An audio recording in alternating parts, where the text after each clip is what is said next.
Hello ladies and gentlemen, my name is Ben Robbins from the Lost World of Movie Props, and I'm here today with the original stormtrooper, Chris Bunn. How are you doing, Chris? I'm fine, thank you.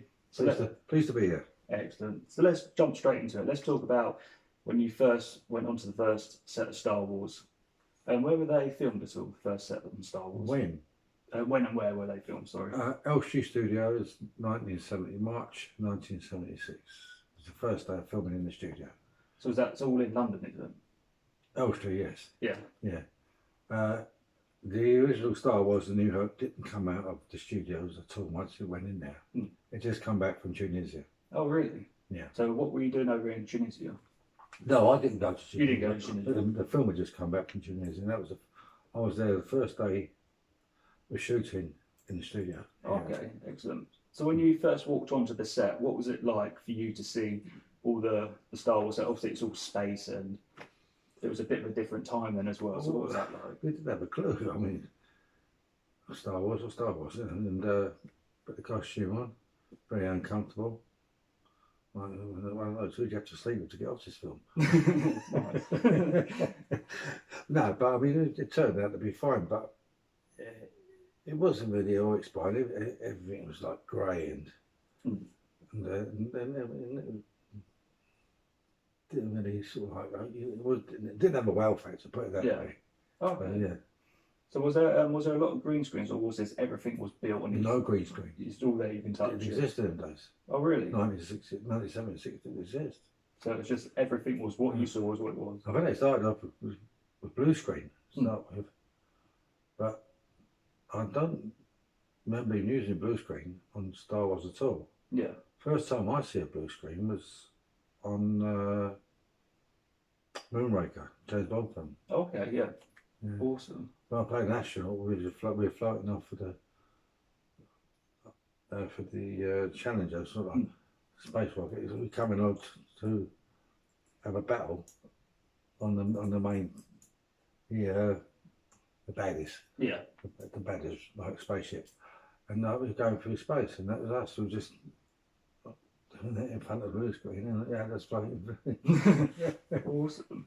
So when you were on the set of Star Wars and you as a stormtrooper, firing obviously your weapons and having to work with pyro and smoke machines and sparks and that, was that a different way of acting? How was that for you? No, I mean, I'd already done semi stunt work anyway, so it didn't really worry me. I mean, what I was doing, I was using British Army issue Sterling submachine machine guns with no magazine in them, and it was just one bullet at a time in there. Fire that one, that was it. Okay. There was none of that bang, bang, bang, bang, bang. It was just one bullet at a time. Yeah. Or one round at a time, put it away, Awesome. So let's move on to your wardrobe. They call you the original stormtrooper. Yeah. So why is this they call you the original stormtrooper?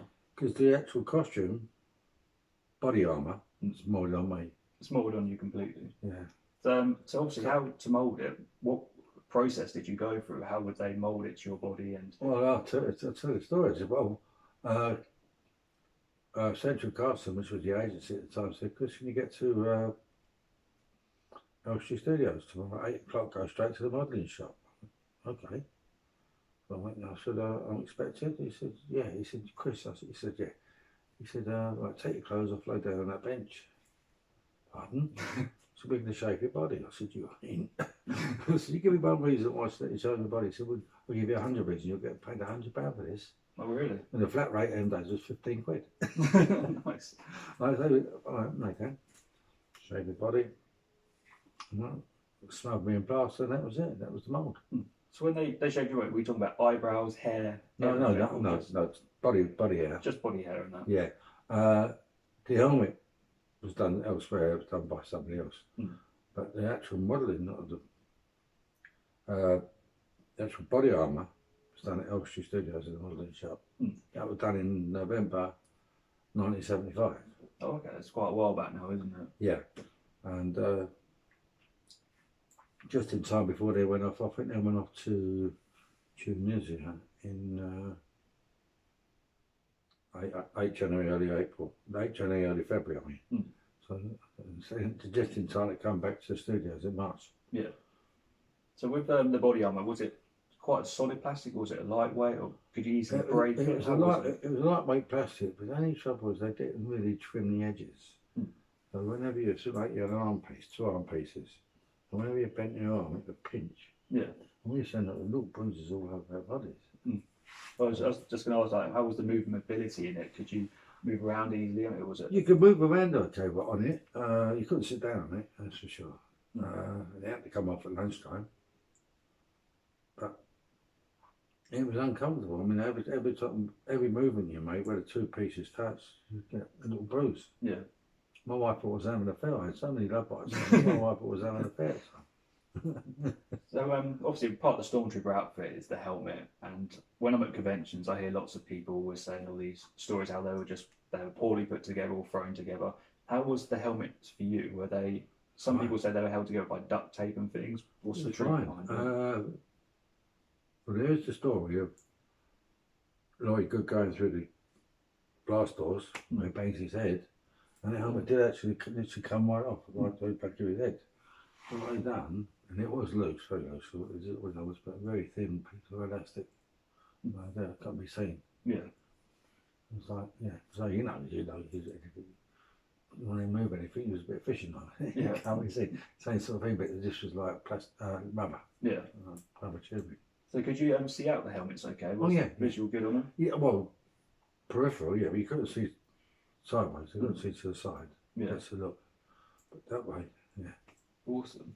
So that's why the stormtroopers never hit anything when they fired the gun. It was missed. they couldn't see people coming from the sides. That's right. And then I'll bring up another bit is obviously a stormtrooper gun. So what were the guns made out of? Were they heavy? Were they solid? Or were they? Well, I say they were practical British Army issue Sterling submachine guns. Yeah. Which were issued to the British Army at the time. They were real. Absolutely. So they were quite heavy then, I imagine, to carry around and move and that. I mean, like, a scene only takes just to set up and shoot. Well, it takes about 10-15 minutes, so you didn't really have to like, lump it around. How many times like that scene was finished, we would give it straight back to the armour. Yeah. Yeah, you wouldn't let us walk about them. You don't want to. You don't want any accidents or mistakes with those, then, do you? Oh.